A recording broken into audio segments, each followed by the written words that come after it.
Guys, অনেকদিন ধরেই ভাবছিলাম এই উইন্টার একটা বারবিকিউ পার্টি করব। কিন্তু করাই হচ্ছিল না, তাই ভাবলাম নতুন বছরের শুরুতেই করি। যেই ভাবা সেই কাজ। ভাবতে ভাবতে চট করেই সবকিছু প্রিপারেশন নিয়ে নিলাম। যেহেতু নিউ ইয়ারও চলে এসেছে, তাই ভাবলাম আজকেই করি, তাহলে আনন্দটা আরও বেশি হবে। যেহেতু আমাদের ছাদে আতশবাজি বা ফানুস উড়ানো যাবে না, তাই আমরা তারাবাতি দিয়েই কাজটা চালিয়ে নিয়েছি।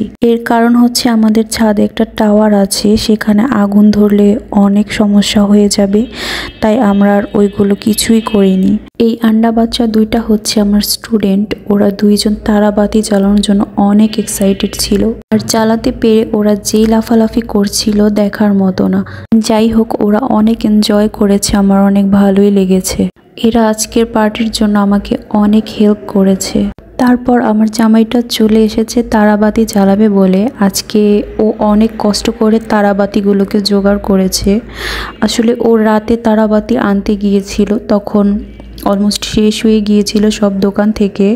তারপর হচ্ছে মেইন পার্ট, মানে বারবিকিউর মাংস মেরিনেট করতে বসে পড়েছি আমি। প্রথমে আমি লেবু আর লবণ দিয়ে মাংসটা মাখিয়ে নিয়েছি। লেবুর রসটা একটু বেশি করে দিয়ে ভালো করে মাখিয়ে আমি কিছুক্ষণ রেস্টে রেখেছিলাম। তারপর আমি বারবিকিউর যত মশলা আছে সব একে একে মাখিয়ে নিচ্ছিলাম। প্রথমে একটু বেশি করে সরিষার তেল অ্যাড করেছিলাম। সরিষার তেলটা দেওয়ার পর ধনেপাতা পেস্ট, আদা রসুনের পেস্ট আর পিপার পাউডার দিয়ে মাখিয়ে নিচ্ছিলাম।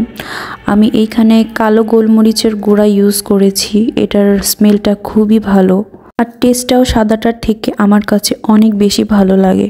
গাইস, আমি প্রচুর পরিমাণে গোলমরিচ পছন্দ করি, এতটাই পছন্দ করি যে প্রতিটা খাবারে আমার এটা লাগবেই। এইটা মাখানোর পর গাইস এত সুন্দর স্মেল বেরিয়েছে। তারপর এইখানে আমি একে একে হলুদের গুঁড়া, মরিচের গুঁড়া, ধনিয়ার গুঁড়া আর বারবিকিউর মশলা দিয়ে দিয়েছি। মশলা দেওয়ার পর ভালো করে মিশিয়ে অনেকক্ষণ রেস্টে রেখেছি। আমার হাতে এতটাও সময় ছিল না, তার জন্য বেশিক্ষণ রাখতে পারিনি।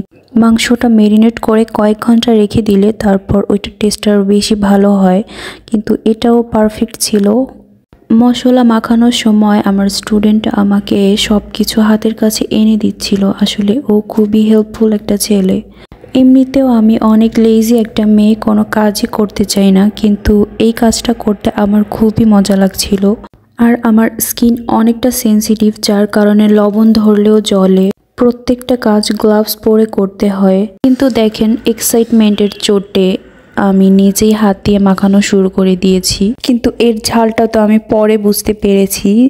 যাই হোক গাইস, এই তো আমাদের সবকিছু মাখানো শেষ।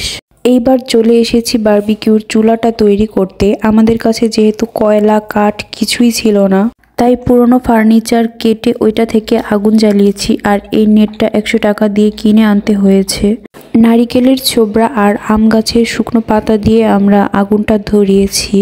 আমাদের বাসার সাইডে একটা খালি জায়গা আছে, আর সেখানে অনেক মানুষ মিলে হয়তোবা খিচুড়ি বা বিরিয়ানি রান্না করছিল, আর জোরে জোরে গান বাজাচ্ছিল। কপিরাইট চলে আসবে, তাই ওইটা মিউট করে রেখেছি। না হলে গাইস আপনাদেরও শোনাতাম আমাদের এইখানে কত পাগল আছে।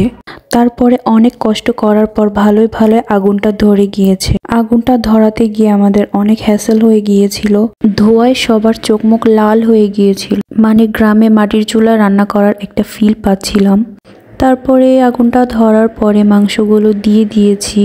মাংসগুলো কুক হতে একটু সময় লেগেছিল, পরে যখন ভালোভাবে আগুন ধরে গিয়েছিল তখন ঠিকঠাক মতো কুক হয়ে গিয়েছিল। এইখানে আমি একটা ভুল করেছি, মাংসগুলো একটু কাঁটা চামচ দিয়ে কুচিয়ে নিলে আমার মনে হয় আর একটু তাড়াতাড়ি হতো।